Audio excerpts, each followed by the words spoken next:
Senador Renan, queria começar perguntando pelo aspecto que talvez seja o mais impactante da CPI, que é a inclusão do presidente Jair Bolsonaro no relatório final. O senhor já mencionou que vai pedir o indiciamento do presidente por ao menos 11 crimes. Queria perguntar quais crimes são esses e que outros detalhes o senhor pode adiantar para a gente. Nós estamos vivenciando cada minuto, cada circunstância da reta final da CPI, ainda aprofundando algumas investigações, recebendo ainda algumas informações de transferências de sigilo, não é? E desenhando o formato final do próprio relatório.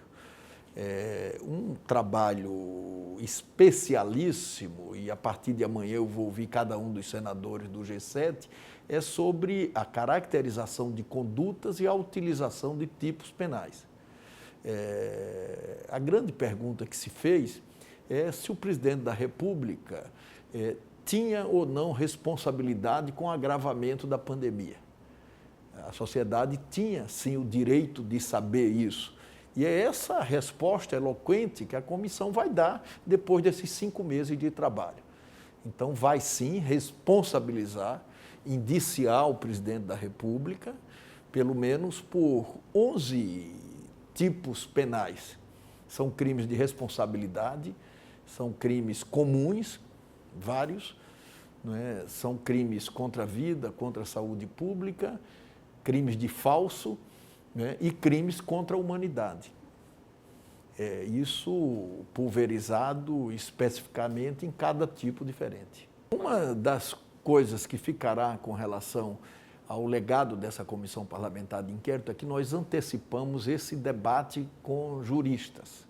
É a primeira vez em que você envolve tendências variadas de juristas na discussão da utilização dos tipos penais e da responsabilização das comissões parlamentares de inquérito.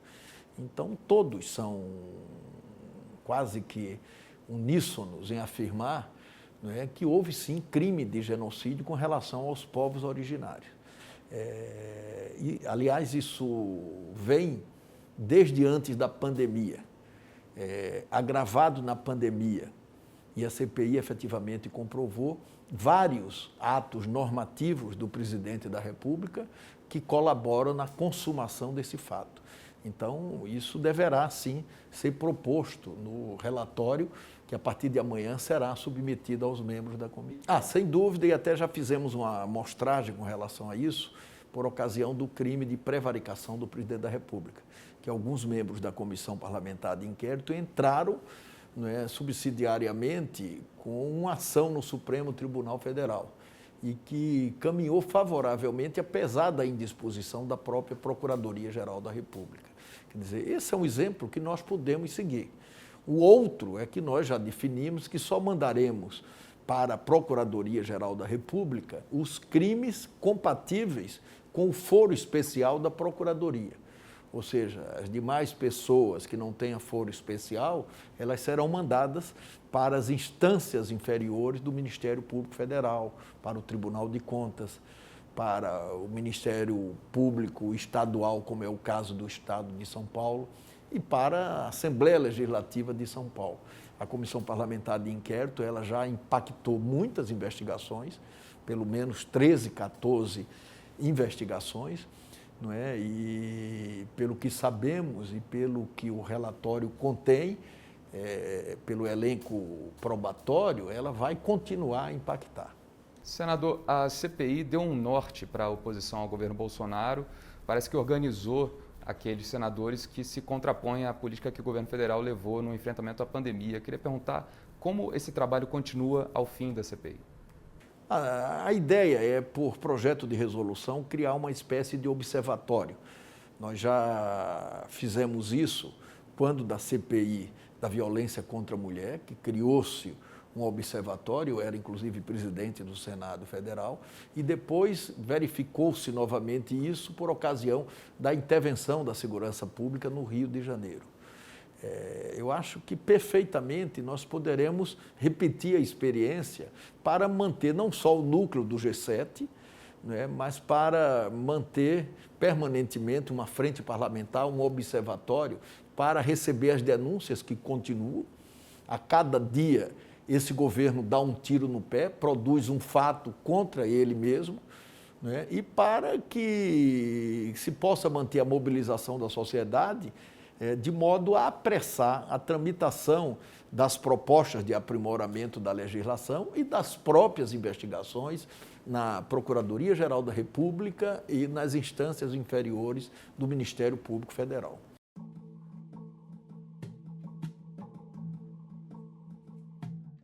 Primeiro, nós vamos atualizar a lei do impeachment e preencher alguns vazios com relação à tramitação de impeachment na Câmara e no Senado.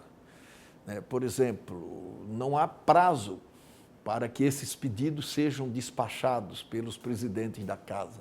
Nós pretendemos, na atualização da lei do impeachment, colocar um prazo de 30 dias para que isso aconteça.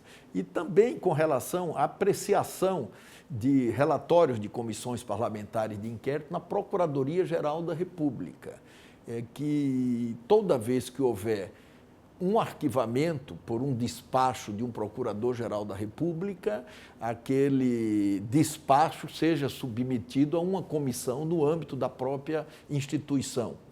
Eu acho que isso democratizará, e tanto no caso dos presidentes da Câmara e do Senado e do Procurador-Geral da República,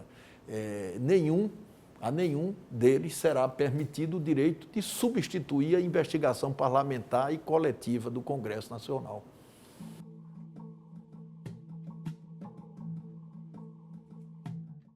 Nós estamos estudando, caracterizando as condutas, temos muitas provas nessas direções e é provável, sim, que eles constem do relatório.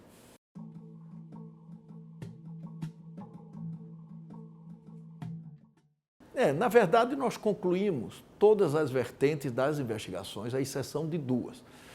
Dos hospitais federais do Rio de Janeiro, né, que nós acessamos informações a partir do depoimento do ex-governador, quebramos muitos sigilos e tivemos acesso a informações variadas, mas como isso envolve um volume muito grande de informações e de personagens, isso terá que ter uma continuidade na investigação, desta vez pelo Ministério Público Estadual, o federal de primeira instância. E a outra é com relação à VTC-Log. Nós constatamos e comprovamos a retirada de cheques fabulosos, grandes quantias que eram sacadas na boca do caixa. Nós demonstramos isso, comprovamos isso. Isso pagava alguns compromissos, inclusive de pessoas que participavam do esquema de corrupção, e o que sobrava era entregue a uma servidora chamada da VTC-Log, Zenaide, e nós não sabemos o destino final desse dinheiro. Essa investigação precisa prosseguir com relação a isso. Com relação às demais questões da VTC-Log, nós comprovamos verdadeiramente. Inclusive, aquela questão com relação ao contrato 39, onde, através do qual a VTC-Log, em 4 anos, recebeu mais de 400 milhões de reais. Quer dizer, como ela tinha muitos contratos, é provável que para essa empresa tenha sido drenado muita coisa de dinheiro público, objetivando, ao final e ao cabo, beneficiar agentes públicos, agentes políticos também. Isso precisa ser investigado. Mas o restante não, o restante restará comprovado do ponto de vista da investigação. É uma eficácia muito grande, porque há uma diversidade de assuntos que foram investigados e quase todos com efetivas comprovações.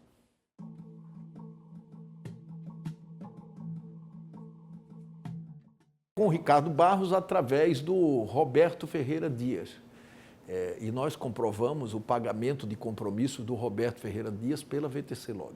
O Roberto Ferreira Dias era diretor do Departamento de Logística do Ministério da Saúde, foi nomeado pelo Ricardo Barros, que era o líder do governo, e tinha proximidade com quase todas as coisas que foram investigadas no âmbito da Comissão Parlamentar de Inquérito. Desde o caso da Covaxin, passando por casos de atravessadores, muitas vezes que sequer tinham a vacina para vender, mas que foram priorizados pelo Ricardo Barros e pelo presidente da República em substituição à Pfizer, ao Butantan, ao MS Covax Facility.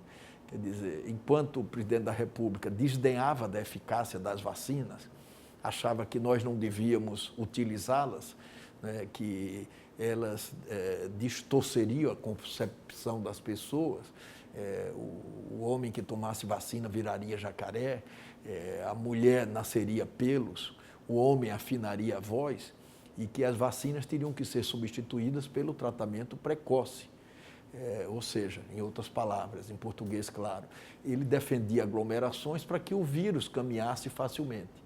Não defendia o uso de máscara para que isso continuasse a acontecer, porque ele achava, e acha, porque repetiu tudo isso na ONU, que a única maneira de imunizar o Brasil era através da elevação do contágio pelo vírus. E quando chegássemos a 65%, 60% de contágio pelo vírus, aí haveria uma imunização natural, coletiva, de rebanho. Por causa desse entendimento é que ele desdenhou. E ao desdenhar, se recusar a comprar vacinas na hora certa, o Brasil poderia ter sido um dos primeiros países a vacinar no mundo, sobretudo com relação ao Butantan, a Coronavac. Ele recusou e, com isso, deixou de evitar muitas mortes que seriam evitadas. E a Comissão Parlamentar de Inquérito, com vários estudos, comprovou exatamente que muitas dessas mortes poderiam ter sido evitadas.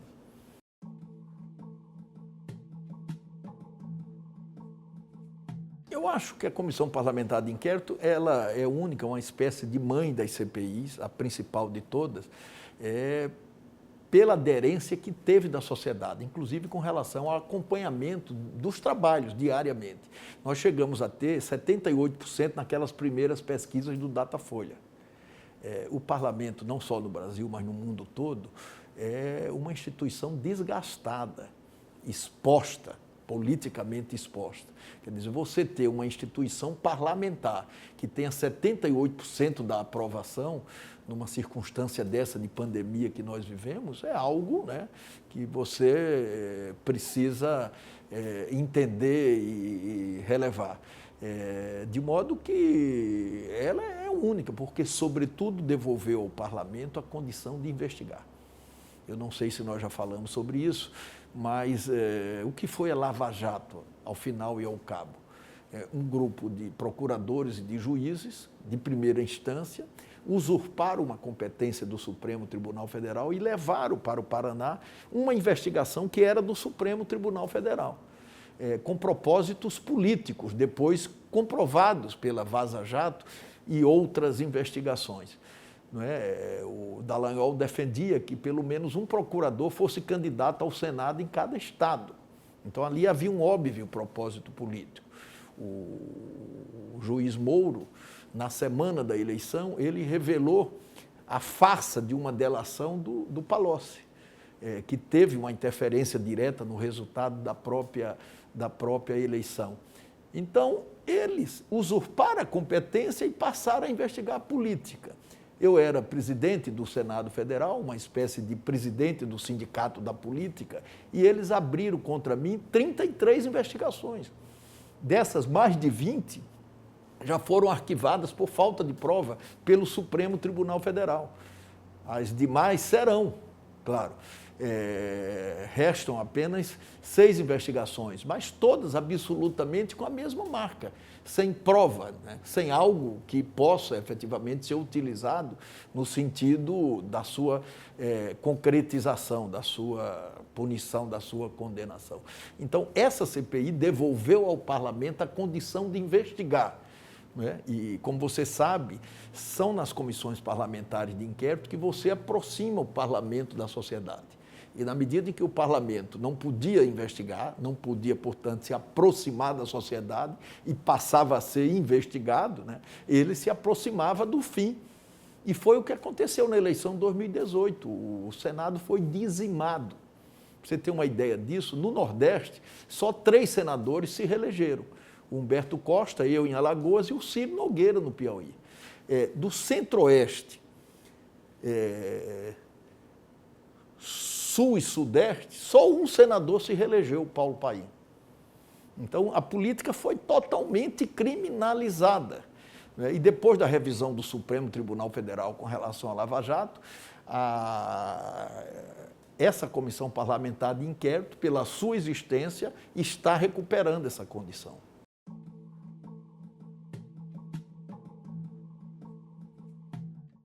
Eu acho que, de certa forma, nós estamos tendo no Brasil uma espécie de desmonte, né, da transparência, do controle, da fiscalização. O Congresso Nacional está submetido a um processo de emendamento do orçamento chamado RP9, que enquanto você corta R$600 mil da ciência, tecnologia e pesquisa, você destina para esse RP9 18,5 bilhões. São emendas que são destinadas para estados e para municípios, sobretudo, e não há sequer uma fiscalização nem do Ministério Público, nem do Tribunal de Contas da União. Quer dizer, é uma espécie de privatização do orçamento público. Eu acho que, com relação a essas contenções que tentam colocar no funcionamento do próprio Ministério Público, isso aí é consequência da exacerbação do passado recente. Que o processo político é isso. À medida em que você tem uma competência, uma prerrogativa, e você exacerba com relação à sua utilização, você acaba pagando um custo, né? Você acaba tendo que arcar com uma consequência. Eu acho que é isso que está acontecendo. E precisa haver uma arbitragem, né, para que essa consequência que o Ministério Público tem que pagar, e haverá de pagar, não seja uma coisa capaz de desmontar a efetividade da legislação e os próprios controles, que são fundamentais para garantir uma transparência no gasto público. Eu acho que nós estamos vivendo esse momento, que é um momento dramático também, que precisa de engenho, que precisa da participação de pessoas que possam mediar uma solução, né, em favor do fortalecimento da democracia. Falando de 2022, senador, o senhor foi convidado para um jantar na casa do ex-presidente do Senado, Anísio Oliveira, em que estava o ex-presidente Lula. O senhor recusou esse convite por ser relator da CPI, a função que exige essa postura institucional. Queria perguntar, olhando para o ano que vem, se o senhor já sabe de que lado vai estar, quais os planos para 2022? Eu, quando assumi a relatoria da comissão, eu fiz questão de telefonar para o presidente Lula e combinar com ele um procedimento para nossas conversas. Ou seja, para deixar essas conversas para depois, para nós tirarmos a comissão parlamentar de inquérito da antecipação dessa discussão política, desse processo de eleição presidencial. Eu acho que nós conseguimos, porque a independência, a isenção da investigação, ela não poderia de forma nenhuma ser comprometida por isso. E o próprio governo, através dos seus partidários, ele defendia uma narrativa de que haveria uma politização na investigação. Então, para desfazer essa perspectiva, eu resolvi agir dessa forma, né? Mas tão logo passe a CPI, eu vou retomar esses contatos políticos todos, verificar como é que eu posso ajudar na participação do meu partido, do PMDB, o que é que mais convenientemente vai recomendar o partido enquanto tomada de decisão, se vai ter possibilidade de ter candidato próprio, se não vai, se vai ter que fazer uma aliança e com quem vai fazer essa aliança. Eu quero me dedicar um pouco à materialização desse papel, que é o que eu, na verdade, sei fazer. Essa é a primeira vez que eu participo de uma comissão parlamentar de inquérito. E eu participei exatamente pela necessidade de responsabilizar aquelas pessoas que agravaram esse morticínio no Brasil e transformaram o Brasil numa espécie de cemitério do mundo, né, com mais de 600 mortes, né, muitas delas que poderiam perfeitamente, de acordo com, repito, de estudos que nós temos na Comissão Parlamentar de Inquérito, ter sido evitadas.